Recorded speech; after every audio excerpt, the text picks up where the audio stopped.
இயற்பகை நாயனார் 63 நாயன்மார்கள்ல இப்போ நம்ம பார்க்க போற இயற்பகை நாயனார் பூம்புகாருக்கு அடுத்துள்ள சாயாவனம் அப்படிங்கிற பகுதியில் பிறந்திருக்காரு. தன்னுடைய பொருட்கள் எல்லாம் சிவபெருமானுடையது அப்படின்னு அவருடைய எண்ணத்தினால தன்னிடம் வருகின்ற எல்லா சிவனடியார்களுக்கும் இல்லை என்று கூறாம தன்னால் இயன்ற உதவிகளை செய்து வந்திருக்காரு. இவரோட புகழ உலகறிய செய்வதற்காக சிவபெருமான் ஒரு காமுகன் வேடம் பூண்டு இயற்பகையார் முன்னாடி வந்து நிற்கிறார். வந்த அவரு நான் எதை தானமாக கேட்டாலும் கொடுப்பாயா அப்படின்னு கேட்க கொடுக்கிறேன்னு இயற்பகையார் சொல்ல உடனே சிவபெருமான் உன்னுடைய ஆசை காதல் மனைவியை எனக்கு தானமா கூடன்னு கேட்கிறார். கலக்கத்திலே இயற்பகையார் இதை தன்னுடைய மனைவி கிட்ட சொல்ல கணவனே தெய்வம் அப்படின்னு இருந்த அந்த பத்தினி தாயார் இதுக்கு சம்மதம் தெரிவிக்கிறார். இருப்பினும் ஊர் எல்லை வரைக்கும் மட்டும் எனக்கு துணையா வாங்க, எனக்கு பயமா இருக்கு அப்படின்னு சொல்ல உடைவாளை எடுத்துக்கிட்டு இயற்பகையார் தன்னோட மனைவிக்கு துணையா ஊர் எல்லை வரைக்கும் போறாரு. விஷயம் தெரிந்து அதை தடுக்க வந்த ஊர் மக்களை உடைவாளால் வெட்டி வீழ்த்துறாரு இயற்பகையார். தான் வாக்கு கொடுத்தபடியே ஊர் எல்லை வந்தவுடனே திரும்பி வீட்டிற்கு செல்றார் இயற்பகையார். இந்த குணத்தை பார்த்து மெய் சிலிர்த்த சிவபெருமான் பார்வதி அம்மையாரோட தோன்றி இருவருக்குமே நேர்ல தரிசனம் கொடுக்கிறாரு.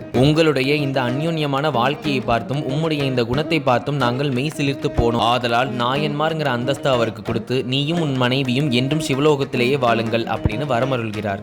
மேலும் இயற்பகையாரை பற்றி நம்ம தெரிஞ்சுக்கணும் அப்படின்னா இவருடைய குலம் வணிகர் குலம். இவருக்குரிய பூசை நாளாக மார்கழி மாதம் உத்திரம் நட்சத்திரம் ரொம்ப விசேஷமா சொல்றாங்க. இந்த பதிவிற்கு மறக்காம ஒரு லைக் போட்டுட்டு இயற்பகையாரோட பக்தியை பற்றி நீங்க என்ன நினைக்கிறீங்க அப்படிங்கிறத கமெண்ட்ஸ் எல்லாம் மறக்காம சொல்லிட்டு போங்க.